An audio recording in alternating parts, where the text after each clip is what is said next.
very good evening to all our viewers and welcome to this Sunday's edition of Primetime News coming to you live from our Newsfirst studios in Colombo. I'm Arundhati Mudarnayaka. I'm Charlotte Benedict. Let's start off with a look at your top stories for tonight. The headlines on Newsfirst. Sirasa Fonseca launches new political program to stand against corruption and misuse of power. Proposal to extend judicial retirement age to be submitted to cabinet tomorrow. Unification of opposition groups is a positive move, says former President Mahinda Rajapaksa.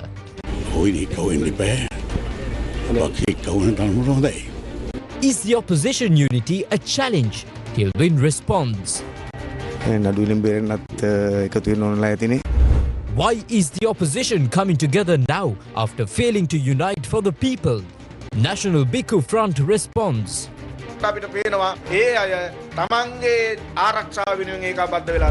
India's Education Ministry portfolio vacant after Dharmendra Pradhan's resignation. Assigned to Prahalad Joshi.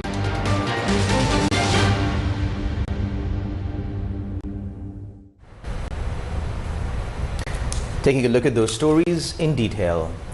Former Army Commander Field Marshal Sirasa Fonseca says he is launching a movement outside Parliament to stand against corruption and misuse of power while advocating for national security and equal application of the law for all. The inaugural meeting of the movement was held today in Kegol. The event was organized under the theme, Let us take the lead for a proud nation and a future generation. Former Army Commander Field Marshal Sirasa Fonseca, Sanjeev Ranatunga, Hemanta Iriyagama and several others attended the event. For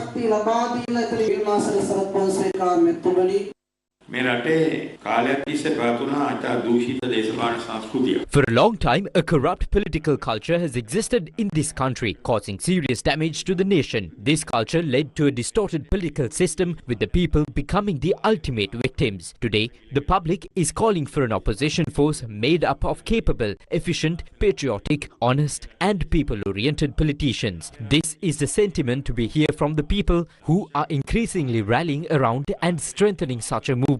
The people now seek an opposition with a patriotic vision and an action plan for the country. Therefore, the responsibility lies with us to build such a political force. We believe there is no need to overthrow the government. Compared to previous administrations, this government is more acceptable to us. However, we clearly recognize the need to create a strong and responsible opposition that the country requires.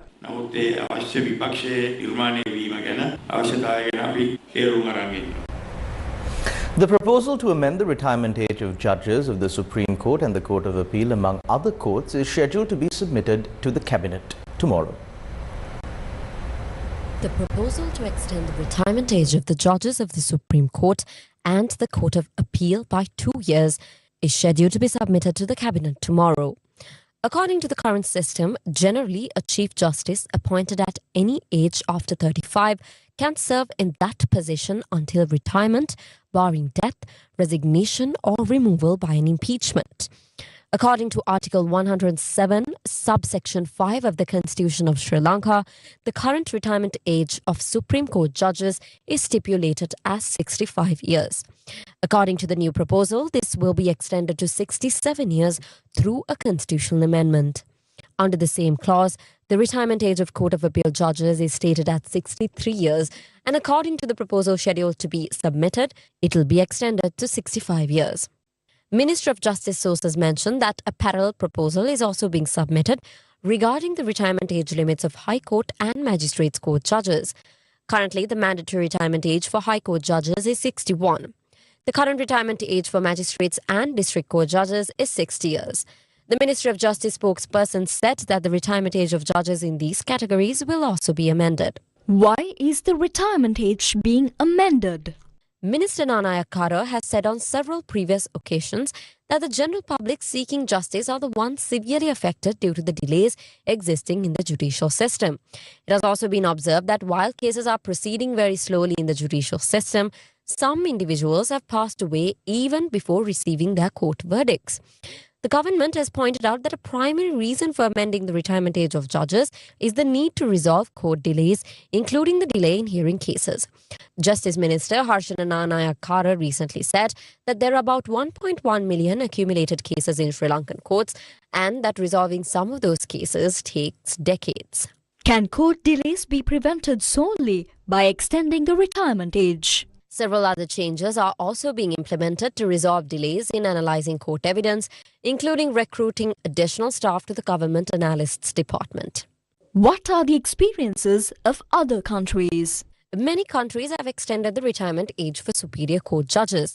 While Supreme Court judges in the United States of America can serve for life, the United Kingdom took steps to raise the retirement age of Supreme Court judges from 70 to 75.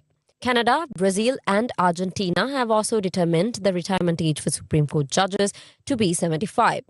In countries such as Australia, Japan and New Zealand, Israel, the Philippines and South Korea, the mandatory retirement age limit for superior courts is enforced as 70. SLPP National Organizer Namal Rajapaksa clarified his perspective on the revision of the retirement age for judges at a party meeting held today in Humagama.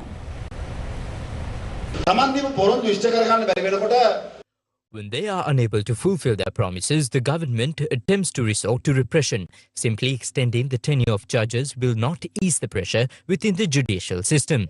New appointments must be made. Promotions must be granted. New courts should be established and the necessary judges must be recruited for them.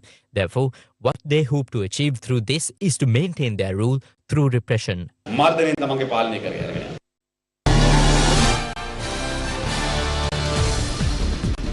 The National Bhikkhu Front says that groups that never united when the public faced hardships are now gathering on a single platform as the law is being enforced.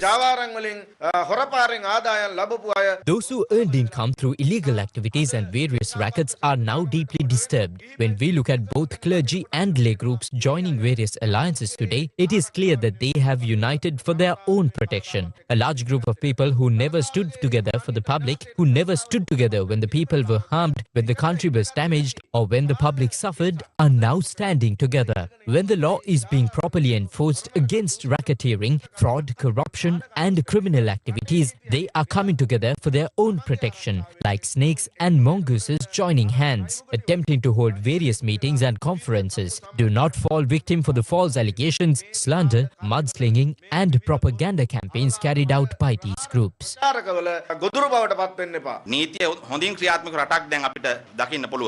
Today we can see a country where the law is being properly enforced. The defeated, corrupt and those accused of wrongdoing, with one or two individuals entering prisons each day, are attempting to create a situation where the law is no longer enforced. That is why various conspiracies are emerging against efforts to strengthen the legal system and create a country where justice is delivered swiftly. Now we see all these groups coming together on a single platform, making a major effort as a small group to challenge the enforcement of the law by the government. The biggest problem they have is the proper implementation of the law in the country. Another reality is that some individuals who stood with them are now losing the unlawful privileges they received in the past.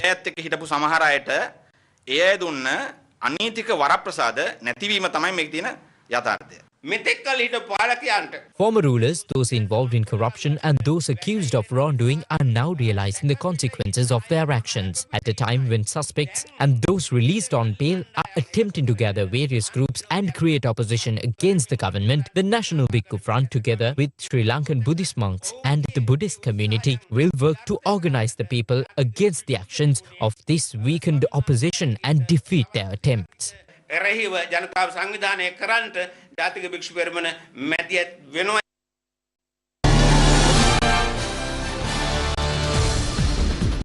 එක්සත් ජනරාජ්‍ය පෙරමුණේ නායක පාටලී චම්පික රණවක පවසන්නේ අධිකරණයේ යම් ප්‍රමාණයකට දේශපාලනීකරණය වී ඇති බව. ශේෂ්ත්‍රයේ ගැටලුවක් තියෙනවා. ඒ ගැටලුව අග්‍රවිනිශ්චයකාරතුමා ඇතුළු ශ්‍රේෂ්ඨ අධිකරණයේ There is a problem within the judicial sector. That is not a problem that can be resolved by extending the retirement age of the Chief Justice and the judges of the Supreme Court as well as the Court of Appeal. Because we know that today 1.1 million cases have piled up and it generally takes 17 to 18 years to resolve an ordinary case. Therefore, this is a highly inefficient process. Furthermore, the impartiality of the judiciary is being questioned in recent trials and investigations. What is actually expected through this is that the government, which has already politicized the judiciary to a certain extent, will politicize it even further. We completely oppose that. තවදුරටත් දේශපාලනකරණය කරන්න. ඒකට අපි සම්පූර්ණයෙන් විරුද්ධයි.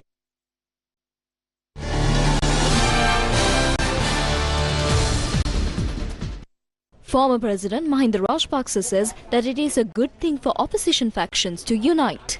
He expressed these views today while attending the unveiling of the Buddha statue at the Mahigarjanarama ancient temple in Pohadaramulla Vaduwa.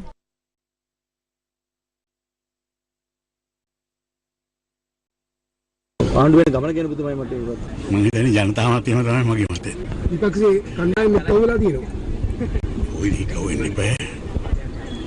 විපක්ෂයේ කවුරුන් තනුර හොඳයි. හොඳයි.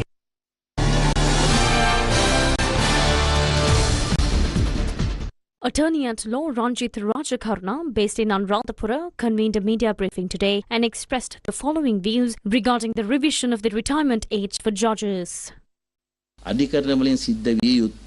What should happen through the courts is the delivery of justice to the general public within the existing legal framework. Based on current circumstances, it is evident that a large number of conflicting and crisis-ridden causes of action have been created. On one side, there are legal cases and verdicts involving politicians. On the other side, we are currently in a situation with massive problems involving large-scale corruption and illicit activities. When delivering such verdicts, a high level of proficiency and maturity is required, because when administering justice, massive deviations have to be examined. Experience is necessary for that. Maturity is essential. The most important thing is that even today, senior lawyers in our country such as Dr. Rumesh De Silva and President's Counsel Faisal Mustafa, all such groups are now close to 80 years of age. So this shows that as one matures further, the inner depths of the law become much clearer. Therefore, this is necessary for judges. I do not think there is any logic or scientific basis in opposing this. The judgments of higher court judges who have long-term experience also influence the lower courts. Ultimately, all of this is about justice for the general public. Now, how can anyone say that this is an obstacle to delivering justice to the public? Look at how much corruption has increased. Politicians earned illicitly, as well as state officials. That is precisely why the Anti-Corruption Act of 2023 was introduced. As a result, how many corrupt politicians are now entangled in court cases? Perhaps they are afraid. Who knows that if this high level of the judiciary is maintained, they might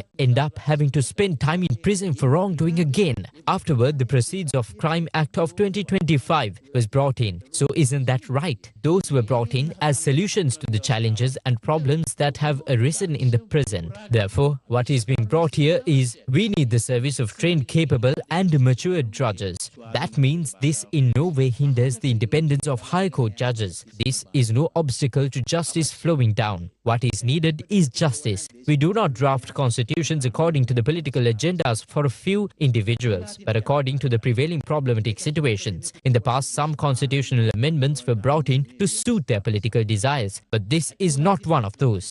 ඒ ඉතිහාසයේ සමහර ව්‍යවස්ථා සංශෝධන ගෙනාවේ ඒ අයගේ දේශපාලන උවමනාවන්. නමුත් මේක එහෙම එකක් නෙවෙයි.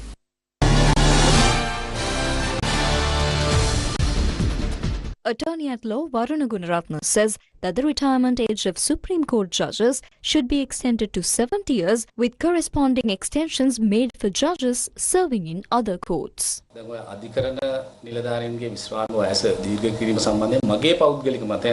My personal view is that the retirement age of Supreme Court judges should be extended to 70 years, and the retirement ages of other judges should also be increased accordingly. You may have noticed that while hearing certain sensitive cases, the judges presiding over those cases sometimes retire before the proceedings are concluded. As a result, new judges have to be appointed. For example, in the Udatalavinna case, and more recently in the murder case involving MP Amarakirti Atukorala at the Gampaha High Court, the presiding judges retired during the proceedings. If judges had a longer period of service, they would have been able to complete the hearings and deliver the verdicts. For a fair trial, it is extremely important that a case is heard from the beginning to end by the same judge whenever possible. Those who oppose this extension may have other motives. At a time when a large number of cases involving corruption and fraud are being heard, some may be opposing this move to avoid facing those challenges. Have you ever seen these individuals say that there are nearly 1.1 million pending cases in courts and that urgent measures should be taken to resolve them? Have they called for solutions to the overcrowding in prison? Have they demanded faster action to address issues within the Attorney General's department? The government has already decided to establish an independent prosecution office. Have those opposing this move called for such reforms to be expedited or demanded that corruption cases be accelerated? Instead, they are using this issue to obstruct the government's program. The argument that a person becomes incapable of performing judicial duty simply because of age is not an acceptable position in this field. Look at some of our most respected senior lawyers today. Many of them are above 65 years of age and several are even above 75. Yet they continue to contribute effectively. Another example is that High Court judges who retire at 65 often continue serving for many more years in institutions such as debt conciliation boards and other government appointed positions. Therefore, that argument cannot be accepted. The claims being made by those groups are simply baseless arguments without a proper foundation.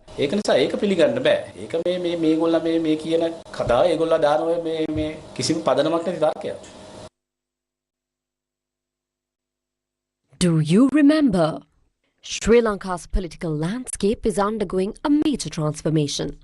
The people of this country demanded a political culture free from corruption. They called for the removal of corrupt politicians and a corrupt political system in order to build a prosperous nation. Today, we can see that reforms aimed at fulfilling that public demand are gradually taking place. At the same time, another development has become increasingly visible. Outdated political groups attempting to portray themselves as representatives of the people or using public concerns as a means to unite under various fronts. Political groups that once leveled serious accusations against each other, dividing society and creating deep divisions among the people, are now suddenly coming together.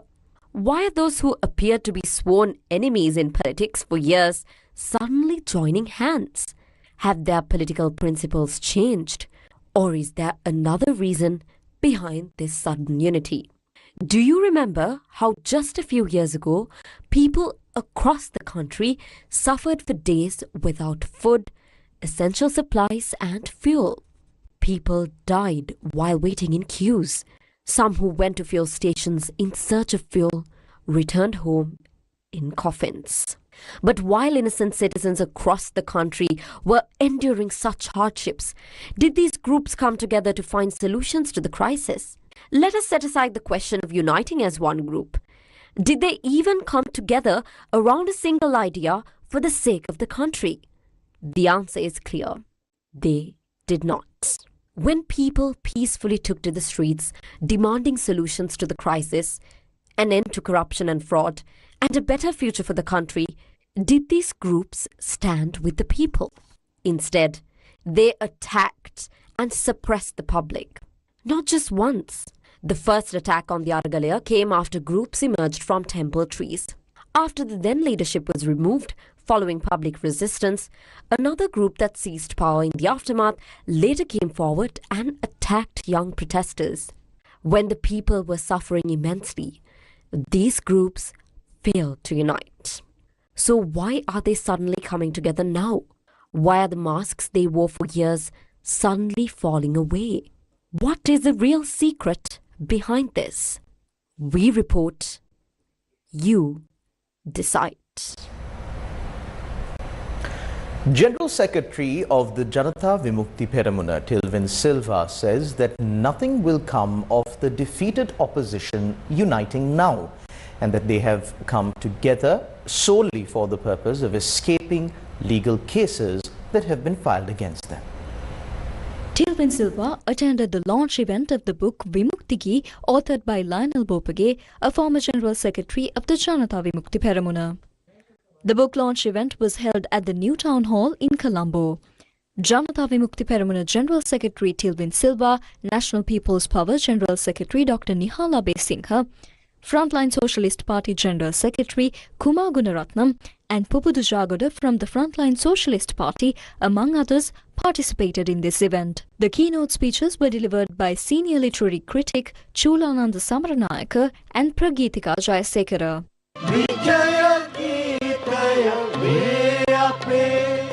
විපක්ෂ කණ්ඩායම එකතු වෙලා තියෙන ඔබතුමාලට අභියෝගයක් වේද? නෑ අපිට කිසි අභියෝගයක් නෑ මොකද ඒගොල්ලෝ වෙනස් වෙන ලෑස්ති නෑ පරණ දේශපාලනේ පරණ අදහස්. No, there is no challenge for us at all because they are not ready to change. It is old politics, old ideas. I think there are two things there. Some of them have court cases pending. They probably need to unite to escape from those cases as well. However, I believe that not in a single place where they united did they discuss a program to change the country or a program to move forward. Everyone who gathered there only talked about their own problems, how to escape from cases, how to come back to power, and so on. නඩුවලින් බේරෙන්නේ කොහොමද? නැවත බලයට එන්නේ කොහොමද? ඒගොල්ලන්ගේ දැන් අවශ්‍යතාවය කොහොම හරි බලය ගන්න. Their current requirement is to somehow capture power. Therefore, they have a desire to unite and to do politics.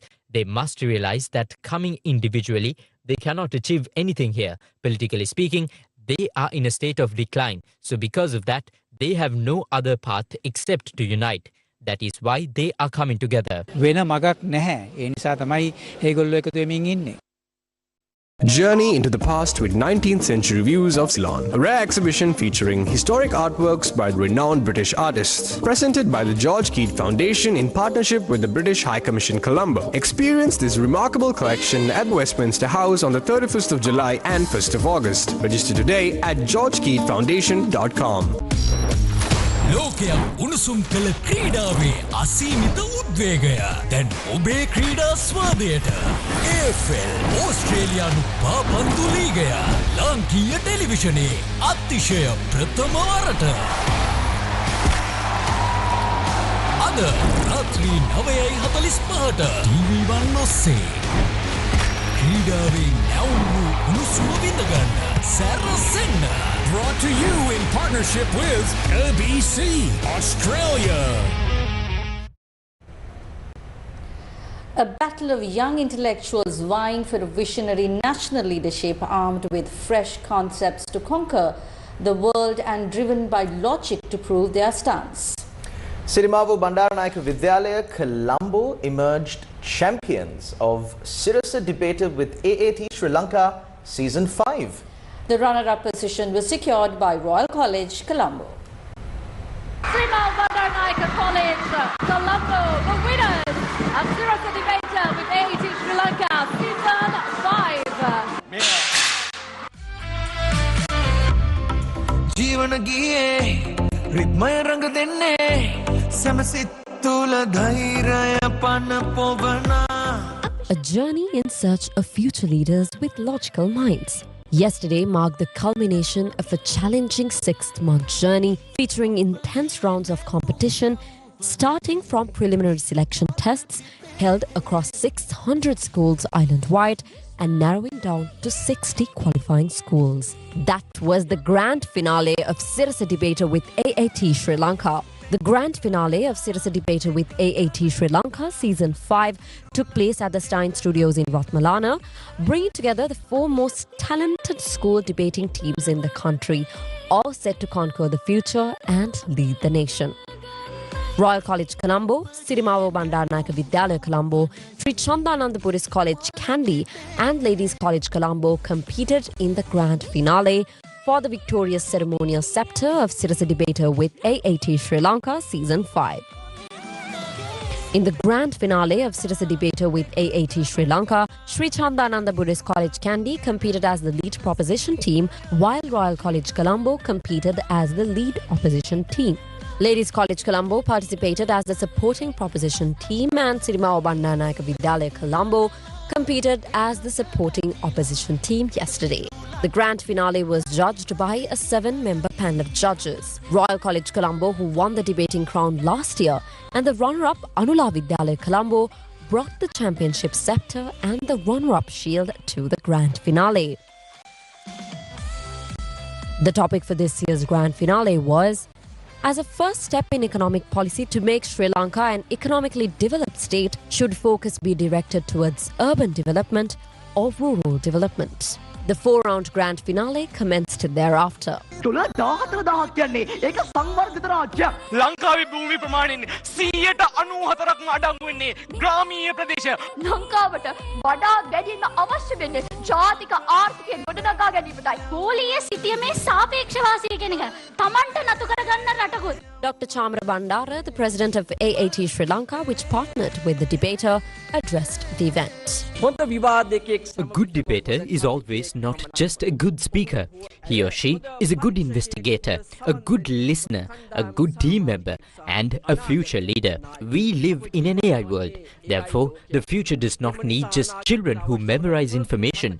We need young leaders with built personalities who question, think differently, make decisions based on facts, and express their opinions with confidence. Express your opinions accurately, yet respect the opinions of the other. Be humble in victory, be strong in defeat.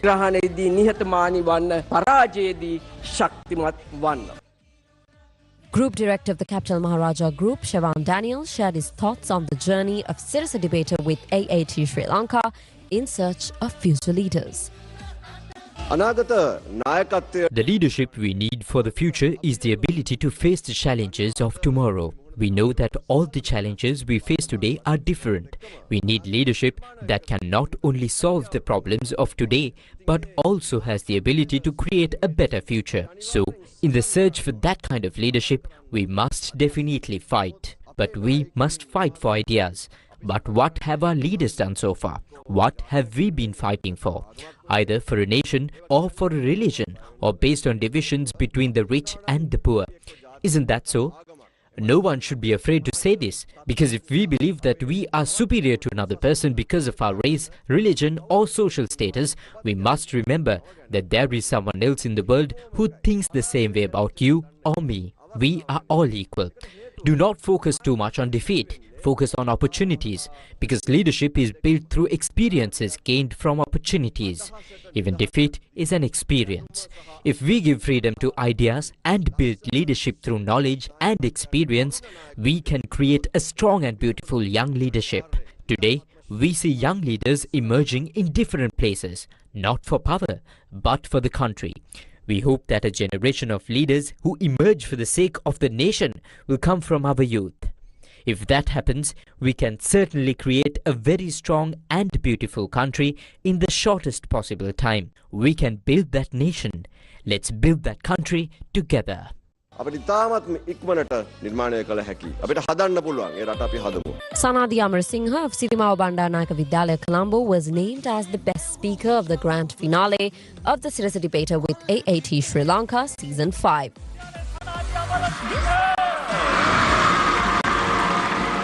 The runner-up of Sirasa debater with AAT Sri Lanka was won by Royal College Colombo. Sirimao Bandaranaike Vidyalaya Colombo won the championship of Sirasa debater with AAT Sri Lanka Season 5. Ladies and gentlemen, Sirima Bandaranaike College, Colombo, the winners of Sirasa debater with AAT Sri Lanka Season 5.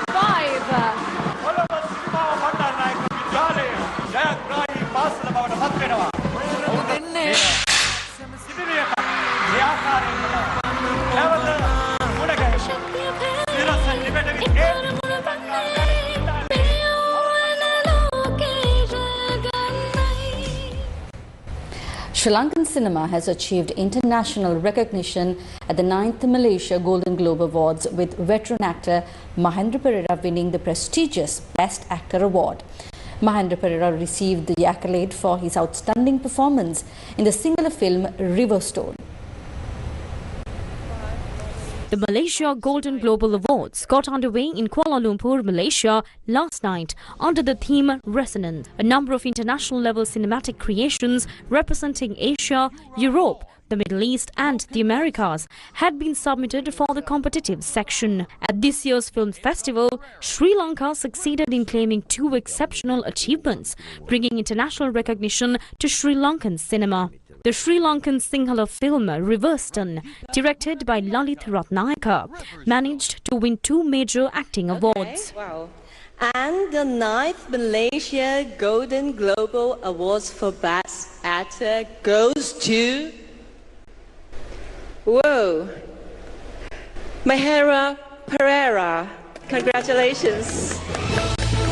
Veteran actor Mahendra Pereira was honoured with the Best Actor award for his exceptional performance as Sergeant Udayasiri in the film Riverston. And human empathy. Popular actor Priyantha Sirikumara, who also was a part of the same film, was honoured as the Best Supporting Actor of the film festival. And simple human empathy. The Sri Lankan delegation returned to the island this evening, bringing home international recognition for Sri Lankan cinema. මට හිතේ සන්තෝෂයක් තියෙනවා ලංකාවට යම් කිසි විදිහේ කීර්තියක් ගෙනාවා කියලා. විශේෂයෙන්ම මතක් කරනවා ලලිත් රත්නායක, ප්‍රභාත් රෝෂන්. මොකද ඒ දෙපළ නොහිටින්න රිවර්ස්ටන් මේ චිත්‍රපටිය හැදෙන්නේ නැහැ. ස්තුතිවන්ත වෙනවා. මම වගේම මම දන්නවා ලංකාවේ මගෙත් එක්ක ඉන්න ප්‍රේක්ෂකයෝ අනිවාර්යයෙන්ම හදවතින්ම සතුටු වෙනවා ඇති. මම ඒ ගැන ගොඩක් සතුටුයි. ඉතින් මම කැමතියි ඒගොල්ලොත් එක්ක මේ සතුට බෙදා ගන්න.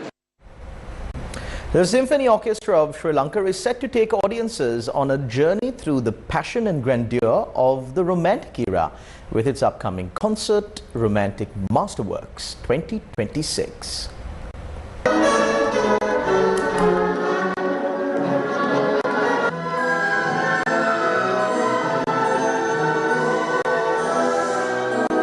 Behind me, the Symphony Orchestra of Sri Lanka is rehearsing for Romantic Masterworks 2026, an evening of timeless classical music featuring masterpieces from the Romantic era and celebrated operatic careers. Let's take a look at the dedication and artistry behind the special performance. The timeless elegance of the Romantic era takes center stage as the Symphony Orchestra of Sri Lanka prepares to present Romantic Masterworks 2026. The concert will feature some of the most celebrated works from the Romantic period, including masterpieces by renowned composers Antonian Durack and Sir Edward Elgar, alongside a selection of acclaimed operatic arias. Under the direction of conductor Dushanti Pereira, the orchestra will be joined by guest soloist cellist Tosindu Vijayasuriya and soprano Jahanika Mladge for this special presentation. I'm really excited to play with the Symphony Orchestra of Sri Lanka and very thankful for giving me this opportunity to play with. And the special thing is I'm playing with my friends for this concerto, and I hope to see you guys on the August 1st at the Lionel Met. As rehearsals continue, the Symphony Orchestra of Sri Lanka remains committed to enriching the country's cultural landscape by presenting world-class orchestral performances. Romantic Masterworks 2026 will be held on the 1st of August at the Lionel Met Theatre in Colombo.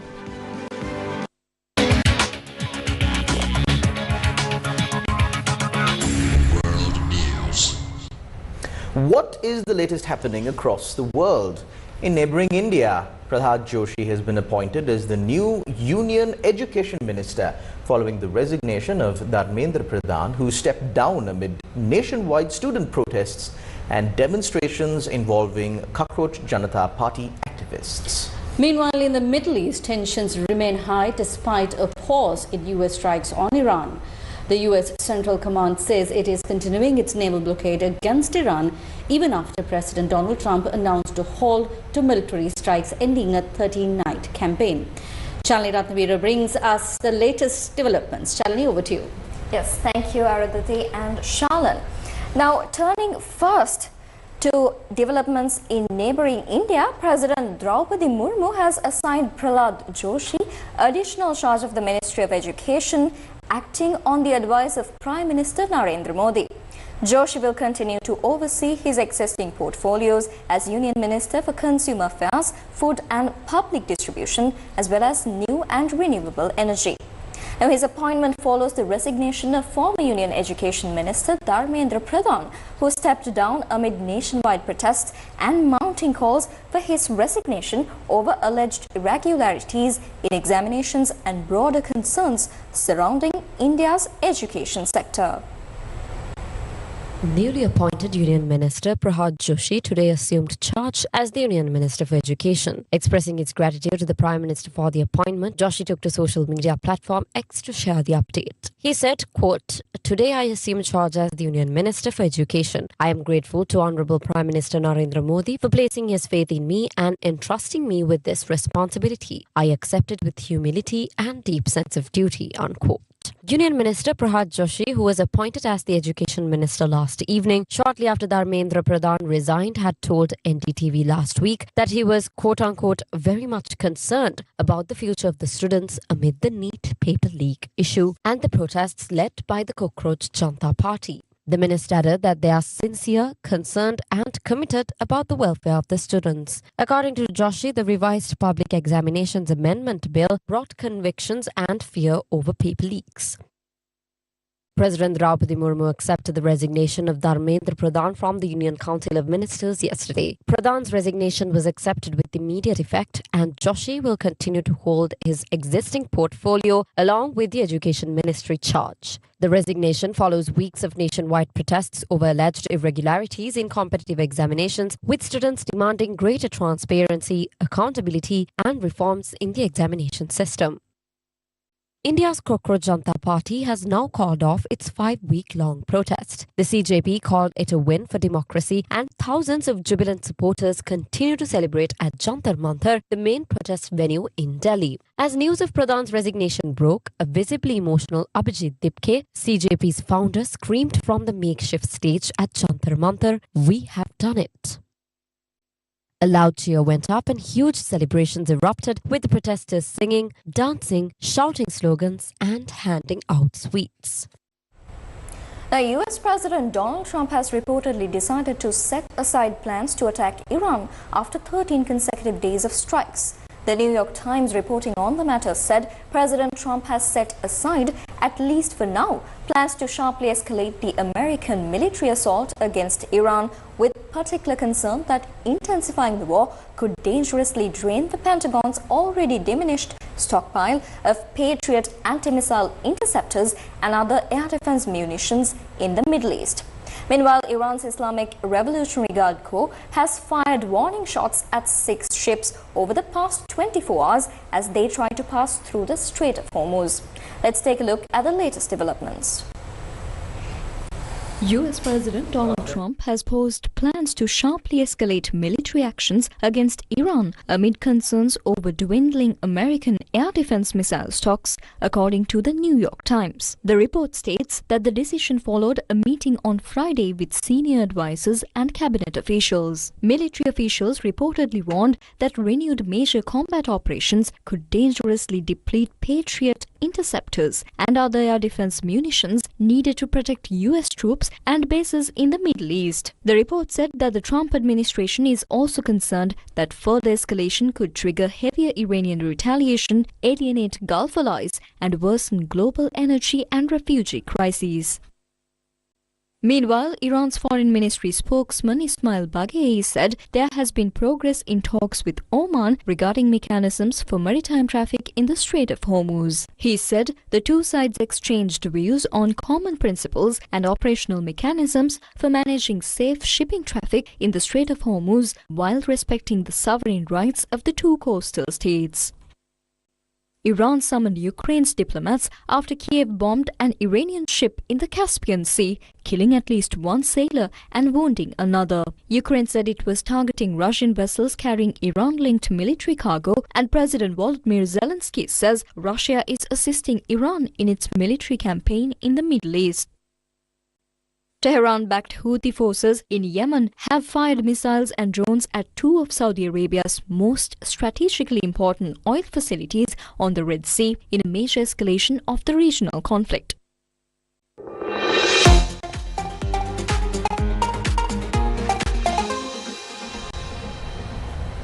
From the excitement of the tennis court to a brand new sporting spectacle making its debut on Sri Lankan television, we have all the action lined up for you in tonight's sports arena.